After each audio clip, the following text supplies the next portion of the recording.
इस बीच दिल्ली बीजेपी हस्ताक्षर अभियान चला रही है। दिल्ली के उप मुख्यमंत्री मनीष सिसोदिया की बर्खास्तगी की मांग को लेकर यह हस्ताक्षर अभियान बीजेपी की तरफ से जारी है। बीजेपी के अलग अलग मोर्चों के कार्यकर्ता दिल्ली में 15 जगह पे हस्ताक्षर अभियान चला रहे हैं। और जैसा कि हमारी सहयोगी प्रियंका भी अपडेट कर रही थी कि 2-2 पीसी होनी है, प्रेस कॉन्फ्रेंस की जानी है। इसके अलावा मनीष सिसोदिया के घर पे आज एक बार फिर से जो बीजेपी के कार्यकर्ता हैं वो शाम 3 बजे तक पहुंचने वाले हैं। तो इस वक्त की बड़ी जानकारी हम आपको अपडेट कर रहे हैं। एक स्थानों पर मेट्रो, बाजार, चौक, चौराहे, गांव की चौपाल, झुग्गी झोपड़ी, इन सभी क्षेत्रों में दिल्ली सरकार की भ्रष्ट आबकारी नीति के खिलाफ अरविंद केजरीवाल सरकार ने जो शराब के ठेकेदारों से मिलकर जो हजारों करोड़ रुपए का भ्रष्टाचार किया, उसका जनता के साथ हस्ताक्षर अभियान चल रहा है।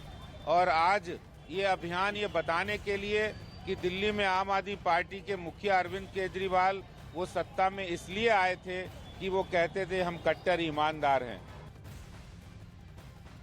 टीआरपी की रेस में न्यूज 18 इंडिया की बादशाहत लगातार कायम है। आपका पसंदीदा न्यूज चैनल न्यूज 18 इंडिया आज तक पर बहुत बड़ी बढ़त बना चुका है। इस हफ्ते की टीआरपी में न्यूज 18 इंडिया को आज तक से 16% ज्यादा दर्शकों ने देखा है।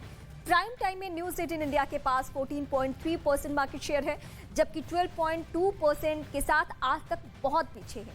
जी न्यूज और एबीपी मिलकर भी न्यूज 18 इंडिया से बहुत पीछे हैं। तो आप सभी दर्शकों का भरोसा हमेशा हमें लगातार नंबर 1 बना रहा है। इंडिया का प्राइड, मेरा प्राइड, वीकेसी प्राइड, कड़ी मेहनत का जश्न मनाइए। बांग्लादेश की पीएम शेख हसीना को राष्ट्रपति भवन में दिया गया guard of honour. PM Modi ने किया वेलकम। राष्ट्रपति और उपराष्ट्रपति से भी होगी मुलाकात। एशिया कप में आज से श्रीलंका से भिड़ेगी टीम इंडिया। सुपर 4 में पहुंचने के लिए जीतना जरूरी। शाम 7:30 बजे दुबई इंटरनेशनल स्टेडियम में होगा मैच। पाकिस्तान में बाढ़ से भारी तबाही, मरने वालों की संख्या बढ़कर 300 के पार। पीएम शहबाज शरीफ ने किया सिंध के बाढ़ प्रभावित इलाकों का दौरा।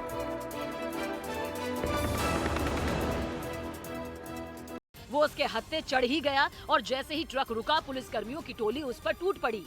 ट्रक में गायों को ऐसे ठूंस कर रखा गया था मानो उनमें जान ही ना हो। कई गायों की हालत बेहद खराब दिखी। इसके बाद सभी गायों को गौशाला के हवाले कर दिया गया।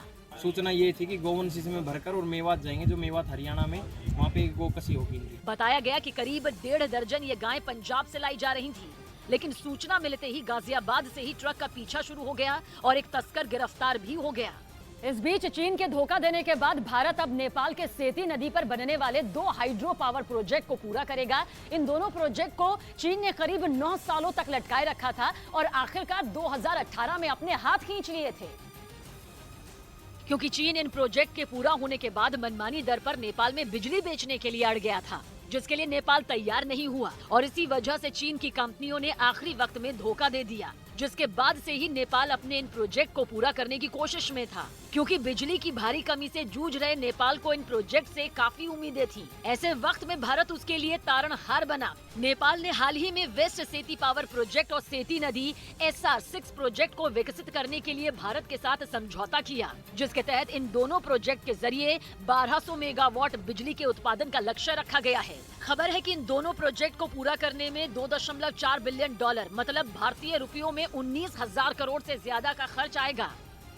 और नेपाल में इस फैसले को शेर बहादुर देउबा के पीएम बनने के बाद भारत के साथ खराब संबंधों को सुधारने की कोशिश के तौर पर देखा जा रहा है, क्योंकि नेपाल में पिछली सरकार पर कई बार भारत के विरोध में जाकर चीन का साथ देने के आरोप लगे थे। लेकिन जब चीन ने नेपाल को धोखा दिया, तब प्रधानमंत्री मोदी ने नेपाल के बिजली का सपना पूरा करने की पहल की थी। पीएम इसी साल मई में बुद्ध जयंती के मौके पर आयोजित एक कार्यक्रम में हिस्सा लेने नेपाल के लुम्बिनी पहुंचे थे, जहां नेपाल की सरकार की अपील पर पीएम ने इन दोनों प्रोजेक्ट के लिए हामी भरी थी। जो बिजली की भारी कमी से जूझ रहे नेपाल के लिए किसी संजीवनी से कम नहीं है, क्योंकि बिजली संकट की वजह से नेपाल की कई फैक्ट्रियां या तो बंद हो चुकी हैं या बंद होने की कगार पर पहुंच चुकी हैं। यानी मौजूदा हालात को देखते हुए नेपाल के लिए ये दोनों प्रोजेक्ट काफी अहम है। पंजाब के मोहाली से हैरान करने वाला एक वीडियो सामने आया, जिसमें एक झूला काफी ऊंचाई से जमीन पर गिरता दिखाई दिया। जिस वक्त यह हादसा हुआ, झूले में 18 से ज्यादा लोग बैठे हुए थे, लेकिन तभी झूला ऊंचाई से नीचे जमीन पर गिर गया। सामने आए वीडियो में झूले पर कई लोग बैठे दिखाई दिए। सब कुछ ठीक चल रहा था, लेकिन तभी झूला और ऊंचाई पर जाने लगा। लेकिन जैसे ही वो ऊपर पहुंचा, उसमें लगा एक हुक खुल गया, जिसके बाद उसमें बैठे सभी लोग 40 फीट की ऊंचाई से झूले के साथ नीचे जमीन पर जा गिरे। ये हादसा इतना भीषण था कि झूले पर सीट बेल्ट लगाकर बैठे कुछ लोग उछलकर दूर जा गिरे। झूले के टूटने के बाद वहाँ अफरा तफरी का माहौल बन गया और लोग इधर उधर भागते नजर आए। आरोप है कि जिस वक्त यह हादसा हुआ, झूले को चलाने वाले लोग मदद करने की बजाय वहाँ से भाग निकले। मैनेजमेंट वालों ने जैसे ये हादसा देखा, सारे मैनेजमेंट भाग गया। हालांकि गनीमत ये रही कि इतने बड़े हादसे में किसी की जान नहीं गई, लेकिन कई लोगों को काफी चोट आई, जिन्हें अस्पताल में भर्ती करवाया गया। बताया गया कि यह हादसा मोहाली के दशहरा मैदान में हुआ। घटना का वीडियो सामने आने के बाद जिला प्रशासन ने जांच का आदेश दिया। उधर टाटा सन्स के पूर्व चेयरमैन साइरस मिस्त्री के लिए सीट बेल्ट न लगाना जानलेवा साबित हुआ, क्योंकि शुरुआती जांच के बाद पुलिस का मानना है कि हादसे के समय साइरस मिस्त्री ने सीट बेल्ट नहीं लगाई थी, जिसकी वजह से पीछे लगे एयरबैग खुल ही नहीं सके।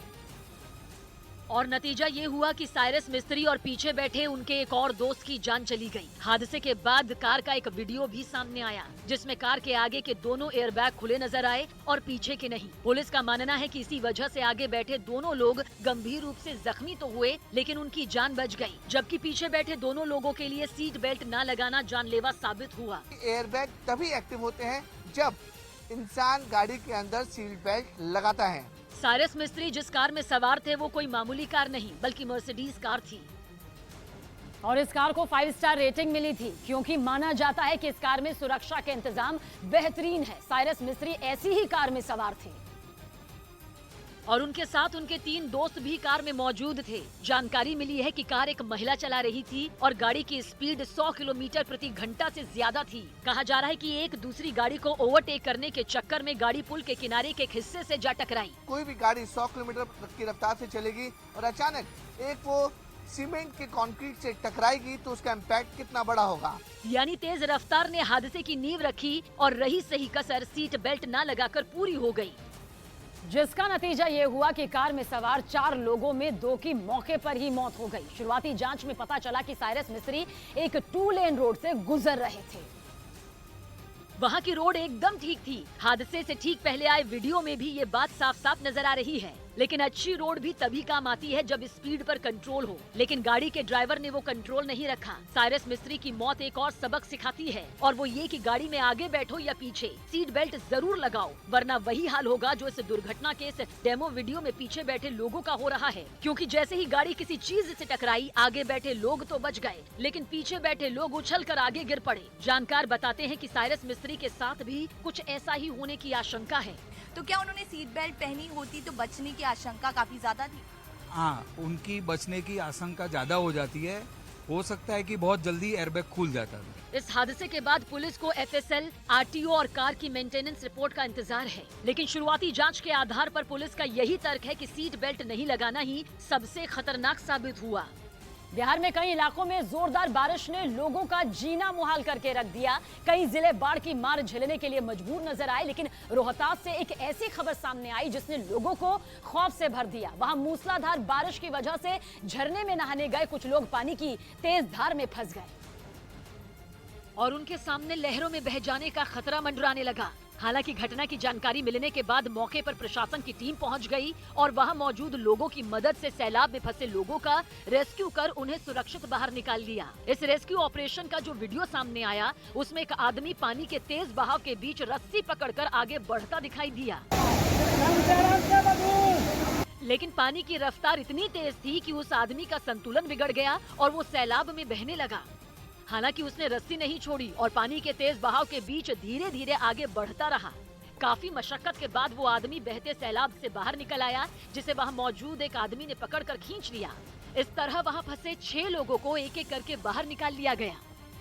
उधर कर्नाटक के कई हिस्सों में हुई जोरदार बारिश के बाद लोगों की मुश्किलें बढ़ गईं। कुछ जगहों पर तो सड़कें तालाब में तब्दील दिखी, लेकिन राजधानी बेंगलुरु में हालात काफी खराब दिखाई दिए, जहां सैलाब के बीच कुछ लोग जान जोखिम में डालकर मोटरसाइकिल से सड़क पार करते नजर आए। वहां इतना ज्यादा पानी भरा था कि अगर गलती से उनका पैर फिसल जाता तो बड़ा हादसा भी हो सकता था। बेंगलुरु के एक दूसरे हिस्से में एक तालाब से नीले रंग का पानी सड़क पर बहता दिखाई दिया। उसी पानी के बीच से खुदाई करने वाली मशीन गुजरती नजर आई।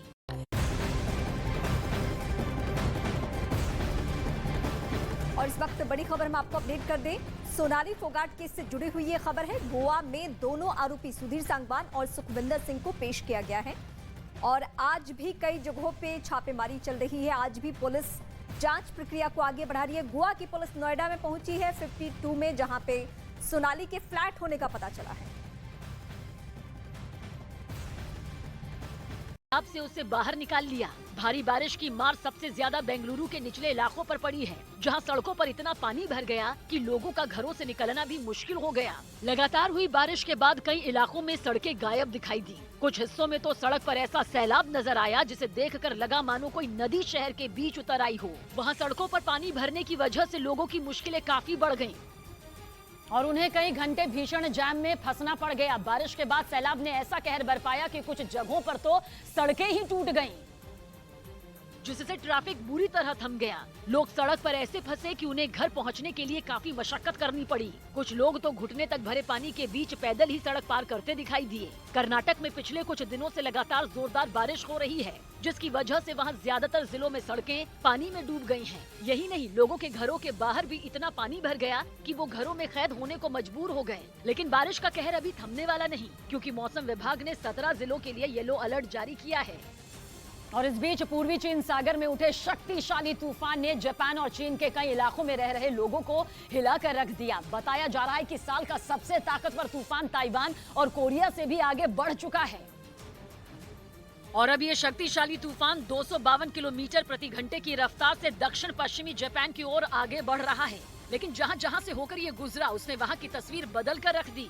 जापान के ओकिनावा प्रांत से भी कुछ ऐसी ही तस्वीर सामने आई, जहां एक टापू पर तूफान से मची तबाही का मंजर साफ देखा गया। तूफान की दस्तक से वहां आसमान से पानी बरसने लगा और तेज हवाएं चली। हवा की रफ्तार के सामने टापू पर मौजूद कई पेड़ टिक नहीं पाए और जगह जगह टूटकर गिर गए, जिससे वहां की ट्रैफिक व्यवस्था पर भी काफी असर पड़ा। और यही नहीं, बिजली के खंभों और लोगों के मकानों को भी इससे काफी नुकसान पहुंचा। ऐसे में एहतियात बरतते हुए सैकड़ों मकानों की बिजली काट दी गई, जिससे लोगों में खौफ और बढ़ गया। हालांकि कहा जा रहा है कि अगले कुछ घंटों में तूफान का कहर पहले से थोड़ा कम हो सकता है, लेकिन चेतावनी दी गई कि ये तूफान दक्षिण कोरिया और दक्षिण पश्चिमी जापान की मुश्किलें बढ़ा सकता है, क्योंकि वहां तेज बारिश के साथ ताकतवर हवाओं के चलने का अनुमान है। यहाँ तक कि इस साल के सबसे ताकतवर तूफान को देखते हुए चीन और जापान में कई फ्लाइटें रद्द कर दी गयी और समुद्र में नावों के चलने पर भी रोक लगा दी गई। इतना ही नहीं, दुर्घटनाओं से बचने के लिए चीन के शंघाई में 50,000 से ज्यादा पुलिस कर्मियों को तैनात किया गया है। ये फैसला चीन प्रशासन की तरफ से इसलिए लिया गया ताकि खतरनाक इलाकों की तरफ जाने से लोगों को रोका जा सके। इधर लखनऊ के जिस नामी लेवाना होटल की आग ने 4 लोगों की जान ले ली, अब उस होटल के वजूद पर ही तलवार लटक रही है। अगर जांच में होटल मालिकों की गलती पाई गई तो उस पर बुलडोजर चलेगा। पुलिस ने जिस होटल के 2 मालिकों और जनरल मैनेजर को भी पूछताछ के लिए अब हिरासत में ले लिया है, क्योंकि कहा जा रहा है कि होटल में आग से निपटने से पुख्ता इंतजाम नहीं थे। सामने आई तस्वीरों में भी इस बात की तस्दीक होती दिखी। दमकल कर्मियों से लेकर पुलिस के अधिकारियों के होटल की आग बुझाने में पसीने छूट गए। होटल की खूबसूरती बढ़ाने के लिए उसकी बाहरी दीवार के ऊपर से नीचे तक लकड़ी के पैनल लगाए गए थे और उन पैनलों को लोहे से जोड़ा गया था। उसके पीछे भी कांच लगा था। ये बात ही लोगों का काल साबित हुई और दमकल कर्मियों के लिए होटल के अंदर पहुँचना टेढ़ी खीर हो गया। पहले तो वो अपने हाथों से ही लकड़ी के वो पैनल उखाड़ते दिखे। इसके बाद धारदार बड़ा सा कटर मंगाया गया। लकड़ी के फट्टे जब उखड़े तब जाकर शुरू हुई कांच को तोड़ने की कवायद। होटल की एक तरफ तो दमकल कर्मियों का भरा पूरा ग्रुप मिलकर कांच तोड़ने में लगा दिखा। इसके बाद दमकल कर्मी हथौड़ा चलाते नजर आए। लेकिन ये सब होते होते इतनी देर हो गई कि लेवाना होटल में ठहरे कुछ लोगों की सांसें ही थम गई। बताया गया कि रेस्क्यू ऑपरेशन पूरा होने में लगभग 6.5 घंटे लग गए, क्योंकि पहले तो होटल के अंदर पहुंचने का रास्ता बनाने में ही दमकल कर्मियों की कमर टूट गई और जब लकड़ी के पैनल, फिर लोहा और फिर कांच टूटा तो भी धुएं का ऐसा गुब्बार बाहर निकला कि फायर फाइटरों के लिए अंदर घुसना नामुमकिन हो गया। धुआं इतना था कि उनके लिए ऑक्सीजन सिलेंडर और मास्क मंगाने पड़े। और तो और होटल के पिछले हिस्से की आग को बुझाने के लिए बुलडोजर ही बुलाना पड़ गया, क्योंकि वहाँ से होटल के अंदर घुसने का कोई रास्ता ही नहीं था। इससे पहले बुलडोजर ने दीवार तोड़ी, फिर दमकल कर्मियों ने आग पर पानी की बौछार की।